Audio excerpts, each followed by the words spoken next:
Bonjour à toutes et à tous, bienvenue sur la chaîne. Comme promis dans notre dernière vidéo, nous vous présentons donc la création de notre vivarium. Donc vous voyez une toute petite partie. Nous nous excusons une nouvelle fois pour la qualité vidéo qui sera beaucoup moins bonne puisque notre caméra pro est en panne. Et donc nous filmons avec nos portables et de petits matériels. Voilà.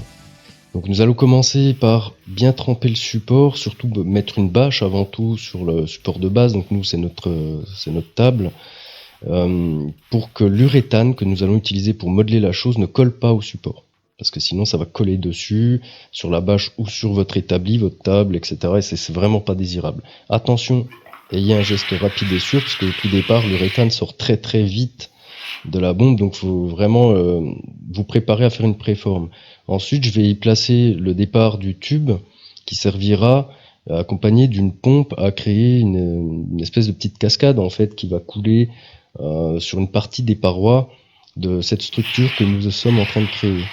Donc ensuite le but étant, enfin dans ce cas-là, puisque par rapport au style de décor que j'ai choisi de créer, le but étant de créer des espèces de montagnes dont une, celle-là, la principale, la première va sortir très haute. Au-dessus, Nounouille est en train de créer un petit jardin qui sera intégré ultérieurement donc à ce vivarium dans un cube en verre. Alors, vous voyez que je l'aide beaucoup en tenant le cube. Non, je la conseille en attendant. Donc, au début, on y fout donc au fond de ce cube un petit peu de substrat qui nous vient d'Asie, de l'acadama soile. On va se resservir de l'acadama soile pour faire un mélange qui servira de support pour planter des plantes, etc. Donc, acadama soile mélangé avec un terreau pour bonsaï, idem, qui nous vient d'Asie, essentiellement de Chine, pour être honnête. Vous trouverez ça dans toutes les jardineries pour pas plus cher qu'un terreau standard. J'ai même trouvé ça moins cher sur ces substances-là. Ce mélange-là servira à pouvoir vous créer une espèce de pâte à la fin que vous pourrez appliquer même sur des parties verticales. Mais ça, vous le verrez ultérieurement, sûrement dans la prochaine vidéo, parce que avec la connexion qu'on a, je pourrais pas vous poster des trop longues vidéos. Donc là ensuite on y ajoute du sphagnum moss, c'est de la mousse en fait qui nous vient également d'Asie, qui permettra de faire un bon mélange puisque c'est grâce à ça en fait que ça va bien consolider le tout et qui permettra d'ajouter ça sur les parois. Donc ensuite il faudra malaxer. Alors malaxer pendant un certain temps. Nous il y a dû, sans avoir chronométré, mais dû malaxer pendant environ je pense 35 minutes, quelque chose comme ça. Donc prenez votre temps, ça sert à rien de courir de toute façon. Surtout faites bien attention de ne pas mettre trop d'eau. Sinon ça va vous former une espèce de boue il faudra attendre après plusieurs heures dans un coin très chaud que l'eau s'évapore un minimum pour pouvoir le remalaxer et former cette pâte. Voilà, donc nous il va vraiment malaxer un certain temps pendant que je m'occupe de la structure. Ensuite, là, je vais continuer à chercher à aller le plus haut possible pour former cette première montagne principale, du moins, parce que ce sera le corps central un petit peu du décor. Et dessus, il y aura énormément de choses d'incrustées que vous verrez un petit peu plus tard, mais avant tout, il faudra sculpter dans la masse après, via un cutter par exemple, etc. Juste une petite précision, c'est un projet qui peut être hautement allergène, et il faudra donc pour beaucoup peut-être porter des gants, faites attention à ça, parce que beaucoup de gens ont eu des réactions hautement allergiques avec ce produit, donc en tout cas en le touchant une fois tant qu'il n'était pas sec. Donc faites bien attention à porter des gants si besoin. Ne vous risquez pas à avoir une réaction non désirable et qui pourrait être vraiment pas bonne. Le tube en fait, vous voyez qu'il a une certaine hauteur, on va essayer de chercher le plus haut possible par rapport à cette hauteur de tube. J'avais pris des mesures toutefois avant, donc pensez bien à prendre des mesures pour ça. Donc, vous voyez, ça forme une espèce de boule. Voilà, je suis désolé, on voit pas très bien. J'avoue que donc c'est pour ça on l'a pris pour essayer de montrer que ça fait une espèce de pâte qui se maintient plutôt très bien. Et on va donc pouvoir l'utiliser maintenant, à partir de maintenant. Donc, vous voyez que là en bas, la forme commence à bien sécher. Donc on a l'avantage d'être en été, que la chaleur permet un séchage assez rapide, du moins en extérieur. Pendant ce temps, Nounouille va y placer donc ce nouveau mélange créé pour pouvoir juste après y placer les plantes à l'intérieur.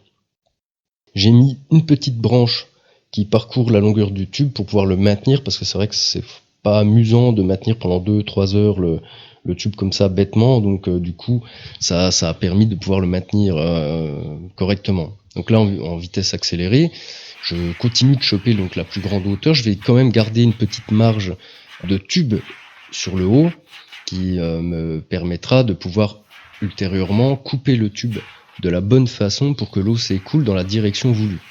Et vous allez voir une fois que ce sera sculpté. Alors toute la partie sculptage, en fait, à cause de notre problème de matériel, nous n'avons pas les parties vidéo, donc on ne pourra pas vous le montrer sur cette part-là. Par contre, comme on va créer d'autres parties de décor dans le même principe, je vais essayer de vous filmer ça, donc vous aurez un équivalent. Ensuite, nous allons dépoter des petites plantes. Et il va falloir y aller très délicatement pour ne pas les esquinter, les abîmer, afin qu'elles s'adaptent très rapidement, le plus rapidement possible à leur nouvel environnement.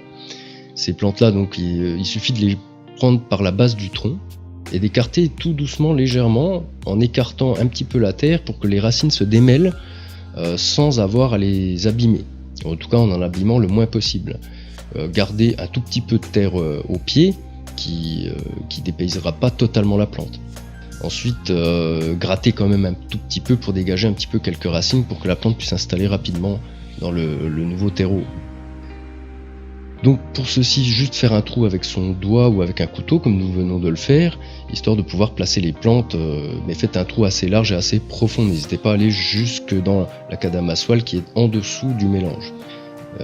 Puisque les plantes vont se consolider, les racines iront s'installer dedans puisque l'humidité descendant ira se placer en dessous. Et les plantes iront chercher de toute façon l'eau et l'humidité le plus profond possible. Pensez à bien rempoter votre plante, du moins le restant de la plante que vous n'utilisez pas ou pas tout de suite, histoire qu'elle soit pas malmenée et puis que les racines sèchent pas surtout.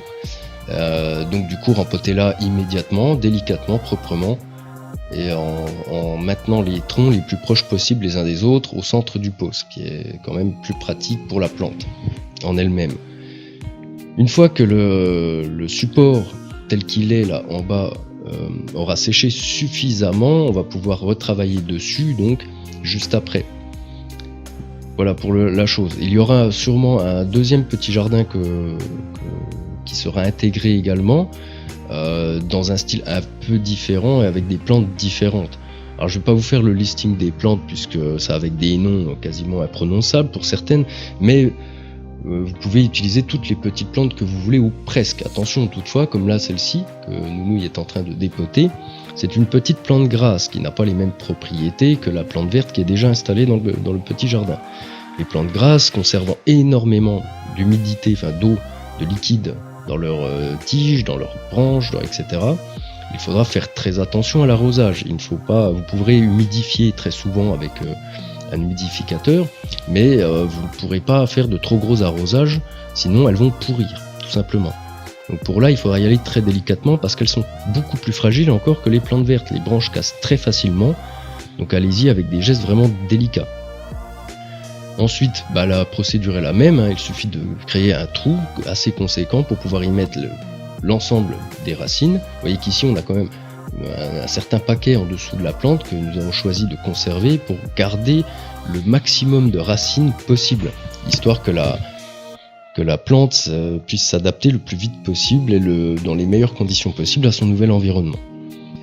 Donc ensuite nous y planterons deux autres plantes que vous allez voir juste après. Là par exemple j'ai dépoté un petit cactus fleuri qui fait des jolies petites fleurs blanches que l'on va intégrer également. Idem, le cactus conserve énormément d'humidité, de liquide dans son corps, donc du coup il faudra faire attention. Vous voyez qu'ici on y a placé donc un petit ficus dans le coin opposé à l'autre plante verte. Les plantes vertes serviront essentiellement à boire le maximum d'eau qu'on mettra en surplus. Ici, de la mousse, tout simplement de la mousse récupérée en extérieur, qui permettra de faire une surcouche par-dessus le mélange et qui nous permettra de conserver, de faire en sorte que la terre, etc., que le substrat en fait garde un maximum d'humidité pour ne pas avoir à arroser trop souvent. Donc ça permet que la terre ne sèche pas trop vite en surface. Surtout qu'ici, nous conservons par rapport aux animaux que nous avons, parce que nous avons des animaux comme un dragon d'eau par exemple, une tortue de terre, il nous faut garder une température assez élevée pour qu'ils puissent vivre dans de bonnes conditions. Donc du coup, le but étant d'éviter que la terre sèche beaucoup trop vite. Ce n'est pas un souci pour les plantes style la plante grasse ou le cactus qui pourront survivre très très longtemps de cette façon. Par contre, ça risque d'être problématique pour les petites plantes vertes. Donc par contre, vous pourrez humiditer en surface assez régulièrement d'ailleurs, et ça leur fera d'ailleurs beaucoup de bien puisque les plantes vertes essentiellement ont tendance à absorber une très petite quantité par leurs feuilles.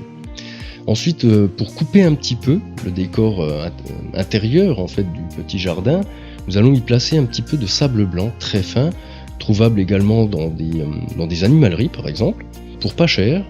C'est simplement un sable simple, tout fin, qui permettra de donner un petit relief différent afin que ce ne soit pas juste terne et vert.